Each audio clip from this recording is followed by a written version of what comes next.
আজকাল ভীষণভাবে প্রেগনেন্সি এলে হাজব্যান্ডরা স্পেশালি ওভার দ্য কাউন্টার থেকে ওষুধ নিয়ে এসে ওয়াইফকে খাইয়ে দেন, না জেনেই যে তার প্রেগনেন্সিটা কোথায় আছে, কিভাবে আছে, ইউট্রাসের মধ্যে আছে কি না, তার ওয়াইফের এই ওষুধ খাওয়া ঠিক কিনা না জেনেই কিন্তু তারা ওভার দ্য কাউন্টার থেকে ওষুধ এনে ওয়াইফকে খাইয়ে দেন। সুতরাং সে সেই ওষুধটি খেয়ে নিয়ে তারপরে যখন বিপদে পড়ে তখন আমাদের কাছে আসে। দু রকম বিপদ নিয়ে আমাদের কাছে আসে। একটা হচ্ছে যদি তার একটোপিক প্রেগনেন্সি থেকে থাকে, সে শকে চলে যায় অলমোস্ট, সেই অবস্থায় আমাদের কাছে আসে। আমরা তখন দৌড়ে মৌড়ে ব্লাড অ্যারেঞ্জ করে, অ্যানেস্থেটিস্ট অ্যারেঞ্জ করে কোনোভাবে পেশেন্টকে বাঁচানোর চেষ্টা করি।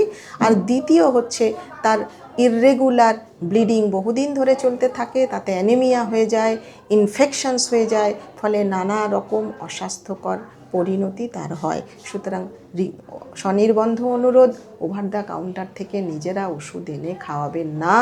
একবার অন্তত ডাক্তারের কাছে আসুন, তাতে আপনার বিরাট কিছু ক্ষতি হবে না, কিন্তু জীবনের ক্ষতি থেকে আপনি বেঁচে যাবেন।